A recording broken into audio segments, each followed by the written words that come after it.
En el mundo existen verdades ocultas bajo capas de silencio, desapariciones que desafían el tiempo y objetos que parecen contener un poder imposible de imaginar. Estos hechos permanecen allí, perdidos en la historia, esperando que el tiempo los olvide, pero de cuando en cuando regresan para recordarnos que el mundo es mucho más oscuro de lo que solemos pensar. Y por eso, en Viral Top, llegó la hora de adentrarnos nuevamente al tenebroso mundo de los misterios sin resolver.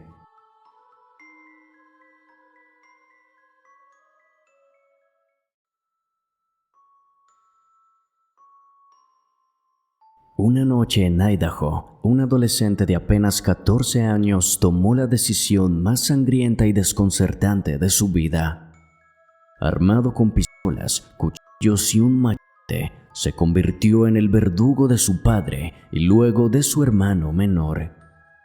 Lo que sucedió en esa vivienda aquel marzo del 2014 no fue solo un crimen espeluznante, sino el desenlace de una historia marcada por el miedo, la obsesión y la violencia, y hasta el día de hoy sigue siendo un caso que tiene muchísimos enigmas por resolver. Eldon Gale Samuel III creció en un entorno complicado. Su padre, un hombre con adicciones y paranoia, hablaba constantemente de un supuesto apocalipsis zombie y mantenía a su familia en una rutina de armas, temor y hostilidad ante cualquier amenaza. En su hogar, las condiciones de vida eran más que precarias. Había pobreza, negligencia y violencia doméstica de todo tipo. Todo esto formó un caldo de cultivo tóxico. La vida de Eldon se convirtió en una existencia sofocada por discursos apocalípticos y la amenaza de muertos que salían de sus tumbas para terminar con todo por parte de un padre obsesionado con un apocalipsis y un mundo en ruinas que nunca llegaba. La noche del 24 de marzo de 2014, el silencio de la casa se rompió en medio del caos. Según contó Eldon en los juicios, aquella noche, como tantas otras, su padre, pasado de alcohol, lo golpeó y lo amenazó con terminar con su vida, así que Eldon lo enfrentó, lo empujó, luego tomó una de sus pistolas y le disparó una, otra y otra vez hasta confirmar que él nunca más se levantaría. Jonathan, su hermano, quien solo tenía 13 años, observó aterrado todo lo ocurrido, así que sin saber qué hacer, decidió salir para su habitación y esconderse debajo de su cama. Pero entonces Eldon, inconsciente por la rabia, fue tras él y no solo le disparó, sino que lo hirió descontroladamente, primero con un cuchillo y luego con un machete. Los vecinos, alertados por los disparos, se comunicaron inmediatamente con las autoridades y cuando llegaron a la vivienda, lo que hallaron fue una escena sangrienta y un adolescente en shock. Eldon confesó inmediatamente, pero lo hizo con versiones contradictorias. Por momentos decía que había actuado así porque su padre lo golpeaba y otras veces aseguraba que su padre y su hermano estaban intentando traer a los zombies a la vida. La violencia fue desmedida, tanto así que los investigadores hablaron de centenas de heridas y una brutalidad que los llevó a preguntarse si el hecho fue cometido por un joven quebrado por su entorno o si alguna fuerza sobrehumana se había apoderado de él, obligándolo a cometer estos actos. El juicio comenzó poco después y marcó un precedente, pues aunque Eldon tenía apenas 14 años, fue juzgado como adulto. La fiscalía lo acusó de asesinato en primer grado por la muerte del hermano y en segundo grado por la del padre. La defensa expuso que lo ocurrido fue el resultado de una infancia llena de abuso, negligencia y manipulación psicológica por parte de un padre obsesionado con el fin del mundo. Aún así, el jurado lo encontró culpable y fue sentenciado a cadena perpetua con tan solo 14 años. Más allá de la condena, quedan preguntas que no pueden responderse con un simple veredicto. ¿Estamos frente a un asesino frío que decidió acabar con su familia de la manera más cruel posible? ¿O estamos ante la víctima de un entorno enfermizo que lo arrastró hacia un desenlace sangriento? ¿Qué papel jugaron realmente los delirios de su padre sobre un apocalipsis zombie en la mente de Eldon? Quizá jamás sepamos si Eldon actuó por odio, por miedo o por delirios infundados. Lo único cierto es que aquella noche, en esa pequeña casa de Idaho, el apocalipsis que tanto el padre temía por fin llegó, pero no de la forma que ellos esperaban.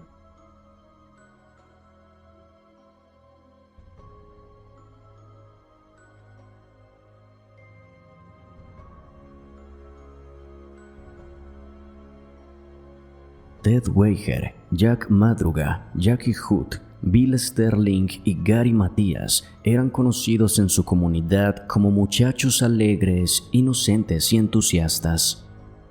Todos tenían leves condiciones intelectuales o psicológicas, pero vivían con normalidad, se apoyaban entre sí y compartían un enorme entusiasmo por el equipo de baloncesto local.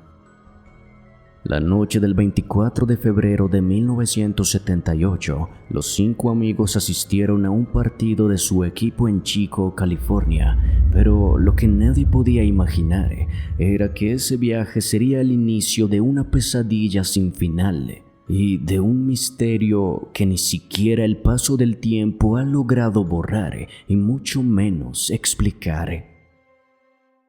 Cuando el partido terminó, los 5 muchachos subieron al auto de Jack Madruga y emprendieron el camino de regreso a casa, pero simplemente nunca llegaron.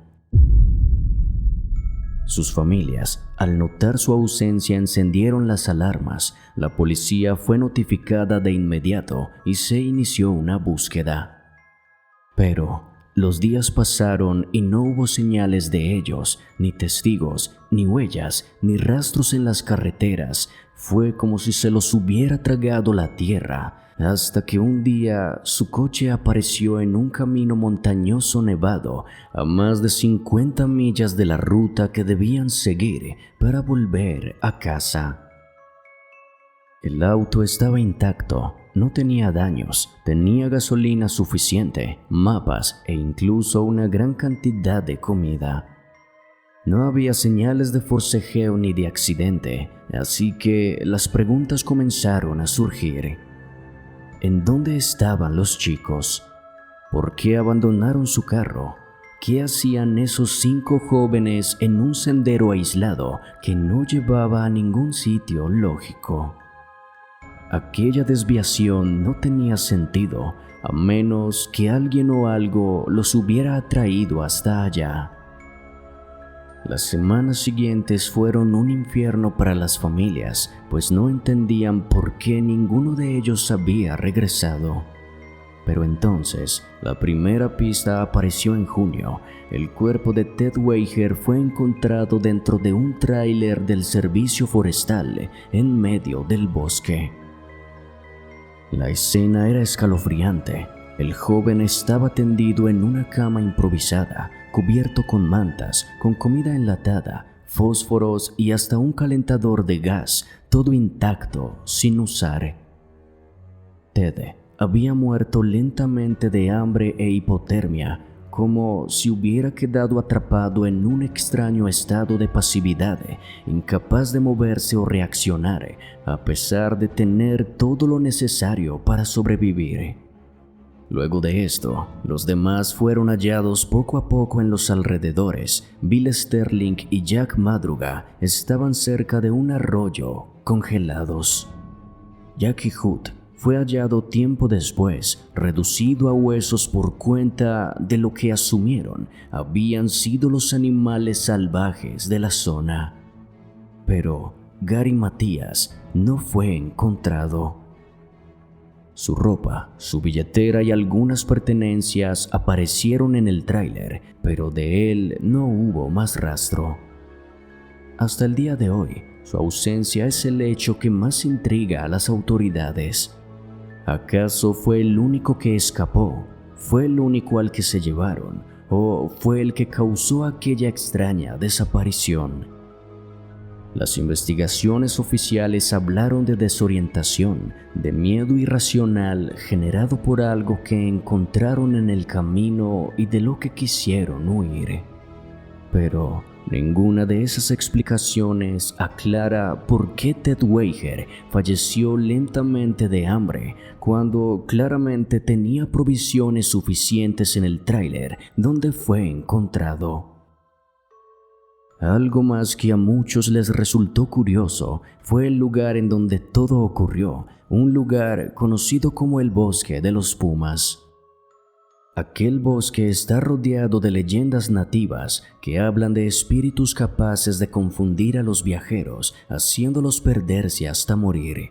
Y muchos creen que quizá los jóvenes se toparon con presencias que los arrastraron hacia un destino fatal. Otros hablan de una especie de trance colectivo que los dejó sin voluntad, incapaces de actuar con lógica, aunque tuvieran todo para sobrevivir. Hoy, más de 4 décadas después, el misterio sigue intacto. El caso de los Yuba County Five dejó un vacío imposible de llenar en sus familias y varias preguntas que jamás han tenido respuestas. ¿Acaso se perdieron por accidente o fueron guiados por algo que escapa a lo humano? ¿Fue el frío, el hambre y la confusión, o una fuerza invisible lo que los condenó? ¿Qué pasó con Gary Matías? ¿Por qué ha sido imposible de encontrar a pesar de los cientos de búsquedas que se han realizado?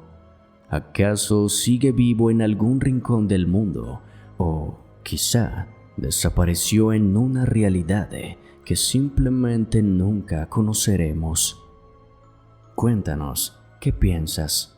Como siempre, los estaremos leyendo en la caja de comentarios.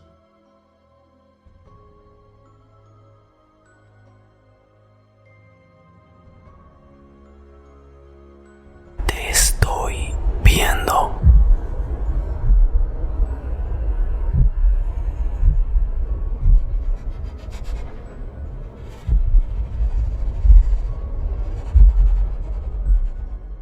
Desde grimorios prohibidos hasta manuscritos encriptados, la literatura ha tenido un poder que va más allá de la imaginación, pues a diferencia de cualquier otra cosa, un libro puede ser al mismo tiempo un objeto físico y un portal hacia un universo secreto, y para muchos, de todos los textos malditos que circulan en el mundo, ninguno es tan desconcertante y poderoso como el llamado manuscrito triangular del Conde de Saint-Germain. El siglo XVIII fue escenario de guerras, revoluciones y avances científicos, pero también fue una época en la que se popularizaron las historias sobre alquimistas, sociedades secretas y personas que aseguraban haber dominado la muerte. En medio de todo esto apareció el Conde de Saint-Germain, un personaje enigmático al que se le atribuían dones como saber todos los idiomas, nunca envejecer y dominar el arte de la alquimia que le otorgaba poderes que escapaban al entendimiento humano, por lo que alrededor de su nombre se tejieron historias demasiado extrañas para ser ignoradas. Entre esas historias surge el manuscrito triangular, un libro que a diferencia de cualquier otro, no estaba diseñado con forma rectangular, sino como un triángulo perfecto. Cada hoja de pergamino parecía obedecer a un simbolismo oculto, como si su misma forma fuera parte de un ritual descrito al interior del libro.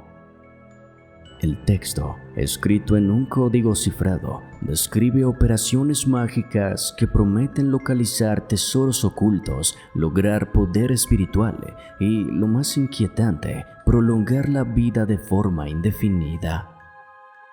Un apartado menciona que para activar los secretos de sus páginas era necesario un eclipse solar, momento en el que las fuerzas del universo se alineaban para abrir algunas puertas que normalmente permanecen selladas.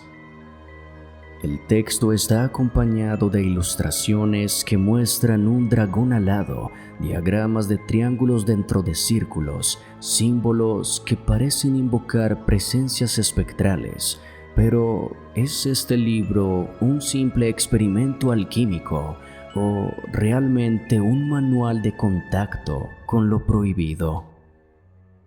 Lo cierto es que, hasta hoy, los expertos que lo han descifrado aseguran que el contenido no se limita a metáforas, sino que está redactado como si fuera un ritual real, detallado paso a paso, con instrucciones precisas que no dejan espacio a la interpretación. Así que al libro se le atribuye un poder inimaginable y se piensa que tal vez está ligado a sociedades secretas que operaban en Europa o círculos de alquimistas y masones poderosos que buscaban controlar fuerzas invisibles. Otros aseguran que el conde de Saint-Germain no fue un simple noble excéntrico, sino un hechicero avanzado que entregó al mundo un texto que solo debía caer en manos de aquellos capaces de entenderlo sin perder la cordura.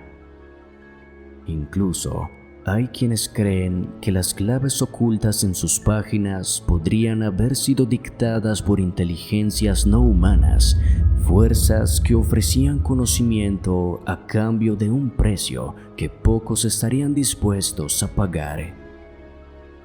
Pero entonces, ¿qué es realmente el manuscrito triangular? ¿Un simple juego esotérico, un ejercicio de criptografía mística, o un verdadero manual de poder oculto capaz de alterar la vida y la muerte? Sea cual sea la respuesta, este libro sirve como muestra de que los secretos más oscuros no siempre se esconden en templos ni en tumbas olvidadas, sino también en simples libros, porque entre sus páginas sin duda se puede esconder un universo entero. Y quizá por eso mismo, aún en la actualidad, muchos consideran que los libros son los objetos más peligrosos y poderosos que jamás ha creado el ser humano, porque una vez los abres, no podrás prever si lo vas a leer o si él te va a leer a ti.